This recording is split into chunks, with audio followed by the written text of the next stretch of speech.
Étudier, obtenir un diplôme, trouver un bon emploi, tel est le rêve de beaucoup de jeunes en Mauritanie. Après de longues études universitaires ou dans des écoles de formation professionnelle ici ou à l'étranger, beaucoup peinent à trouver leur premier emploi. D'autres préfèrent frauder et grâce à leur réseau décrocher un poste qu'ils ne méritent pas. Bonjour, je m'appelle Ouley Khan de la Mauritanie. Comme beaucoup de jeunes en Mauritanie, Youssouf a étudié à l'étranger. Il a passé un master en géologie au Maroc pour travailler dans le secteur minier à son retour au pays. C'est un domaine qui embauche beaucoup en Mauritanie, mais Youssouf peine à trouver un emploi, notamment parce qu'il manque de réseau, c'est-à-dire de bras longs. Il faut que je puisse connaître quelqu'un, c'est ce qu'on appelle ici en Mauritanie le bras long. Donc il faut que je connaisse quelqu'un qui connaît quelqu'un, qui va essayer au moins de laisser passer mon CV. Nous avons des personnes qui essaient de placer leurs enfants, ou leurs neveux, ou leurs cousins, dans ce sens-là. Et malgré les manques de compétences, il leur faut en tout cas un argument ou bien des justificatifs qui leur permet en tout cas de valider le poste. Les faux diplômes, c'est scandaleux, mais c'est très répandu ici. Savez-vous que certains sites chinois vendent des faux certificats d'université française à 1 000 € pièce? Ici, des personnes corrompues et mal intentionnées vendent des faux diplômes à 30 000 ouguiya pièce.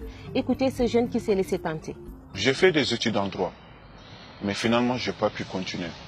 Je devais participer à un concours. J'ai eu le contact d'une personne dont je ne citerai pas le nom, qui m'a falsifié un diplôme dont j'ai réussi à travailler avec pendant 2 ans.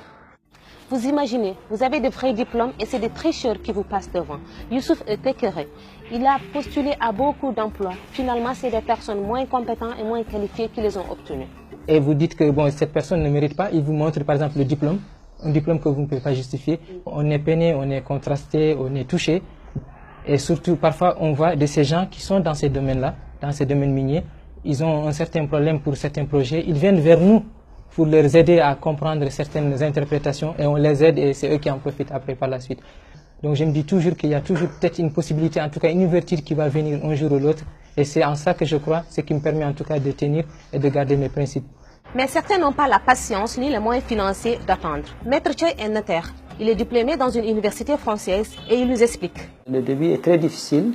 Pour mon cas personnellement, j'étais dans un gouffre de difficultés à mes débuts, mais je pense qu'avec la persévérance et la patience, on arrive. Pour certains cas. Pour d'autres, c'est quasiment indépassable. Donc, on est tenté de retourner. En général, ce retour, il est définitif. Alors que ce n'était pas le cas. La personne qui est partie à l'étranger pour se former avait comme vocation de revenir dans son pays. Vous avez bien entendu. Des jeunes compétents, diplômés, dégoûtés émigrent. Et les tricheurs restent ici avec de bons postes. Mais c'est un immense gâchis et c'est même très dangereux. Imaginez un médecin qui exerce avec de faux diplômes ou un haut fonctionnaire qui ne sait même pas rédiger un bon rapport. Si le pays est géré comme ça, mais c'est la catastrophe. Le gouvernement a décidé de briser le silence. Récemment, une commission a été mise en place pour lancer la chasse aux faux diplômes. 110 diplômes suspects ont été examinés, 30 ont été authentifiés, plus de 2 tiers de diplômes contrefaçon.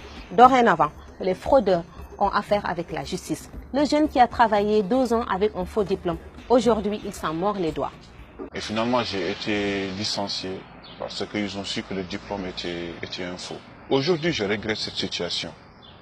Et je continue mes études à l'université. Et si c'était à refaire, sérieusement, je ne le referai plus. Non seulement ce phénomène crée de la frustration chez les jeunes, mais il faut dire aussi que ceux qui ont entamé ce chemin le regrettent énormément. La preuve d'un faux diplôme, ça existe vraiment. Alors il faut mener des actions pour éradiquer ce phénomène.